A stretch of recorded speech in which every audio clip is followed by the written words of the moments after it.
Who's running these organizations? It doesn't seem like anyone is. It seems like maybe they're allowing people to be, shoot from the hip inside the organization.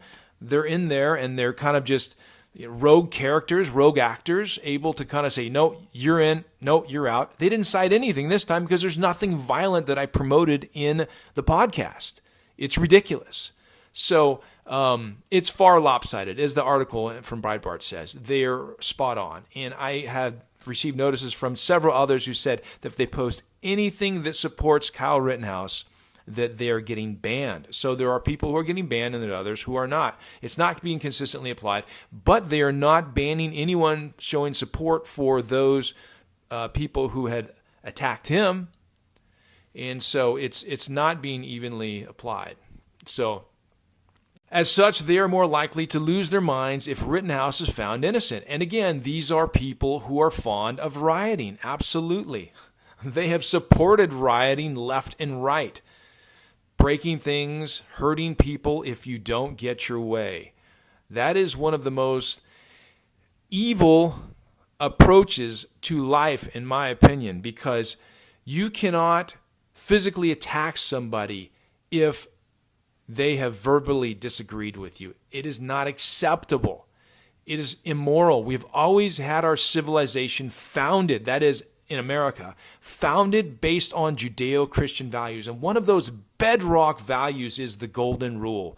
The Golden Rule stems from the Scriptures. Jesus said, for this sums up the law and the prophets, have no other gods before Father God, and treat or love your neighbor as yourself. And that's where the term Golden Rule came from, and it's been shared for years, the Golden Rule. Treat others as you want to be treated. But the problem is, the left doesn't even understand this anymore. It's like a different language to them. We have disconnected ourselves from those Judeo-Christian values so much that is at least almost half of our civilization, almost half of our country. It is a sad thing. These people are morally uneducated. They're morally bankrupt. And the new moral code they are trying to create has no proven history.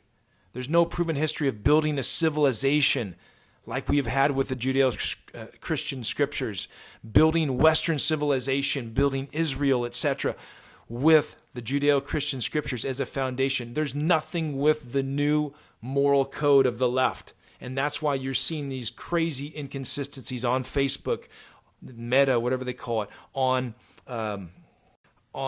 Twitter. You're seeing these inconsistencies, people using the F word here and there and all sorts of crude and lewd statements and mocking people, ridiculing them, bullying them.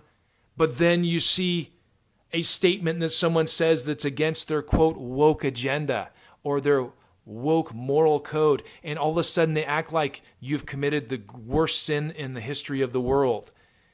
They are creating a new moral code, and the new moral code is evolving. It's very subjective. It is not objective. It's relativism. It's a form of relativism, moral relativism. And eventually moral relativism actually attacks itself because it can't stand on anything. There's no bedrocks for it to stand on. So you have to continue to change it to justify your inconsistencies with it. It is not heading in the right direction when a society takes that turn towards moral relativism. It's a big concern, guys, and we should be praying for our country. We should be praying for those who stand up for right, and we should be praying for justice against those who have done wrong.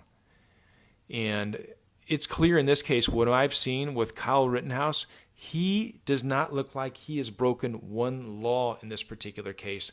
But even more so, it looks like he clearly was hunted down by these riot goers. And these riot goers were not people with a clean record. One of them had been involved in domestic violence. The other had been involved in some type of, I think it was either rape or what have you. The third had a record of some sort. These people traveled to the state as well. He wasn't the only one who traveled to an adjacent state. He was right next to the state. Some of them traveled, I think, maybe 2 or 3 states away. They went there to riot, to break things, to weaken the civilization. He went there to protect and act as a buffer for businesses that had been abandoned because the police had been called back, to be a buffer for civilians who were innocent and being innocently attacked by mob goers and rioters. He was there, and he happened to become engulfed in this riot, and he was going to become a victim who was being hunted. Fortunately, he was armed, and he was trained how to use that firearm, and he used it with great discretion and great restraint. And fortunately, it saved his life. And hopefully, the jury will not feel like they cannot make the right decision because of threats of violence, because there are threats of violence taking place now. That is, people are threatening to riot if they do not vote to convict Kyle Rittenhouse. That's right. It's being reported by Christiana Aguiao News that 2 jurors are holding the decision up, outright citing backlash per Marshall in Kenosha, Wisconsin. So U.S. Marshal apparently has reported to others from a unconfirmed source that 2 jurors are holding up the decision, citing backlash and fear of rioting and maybe even threats. So hopefully, God willing, they will feel safe enough to make the right decision. Hopefully, we will see justice again in our land. This is a very important case for, 1, doing what's right, and 2, serving as a precedent for what we can do during times of riotous discourse and riotous stress and chaos in our country.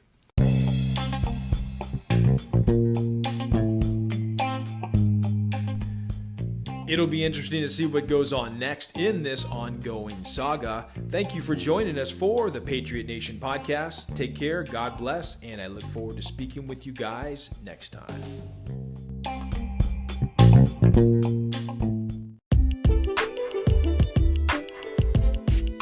The decay of our political institutions filtering into our educational institutions, into our workplaces, into the workplace atmosphere, where bosses, where executives, where CEOs are echoing the marching orders of these perverted political leaders. So yes, more people are awake than before, and that's a good thing. Not only is it a good thing, it's a great thing. So we are aware, we are awake, we are not woke, because woke is fake.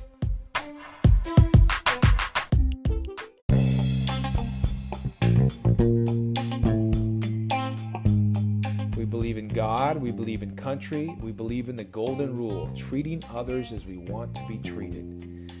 It'll be interesting to see what goes on next in this ongoing saga.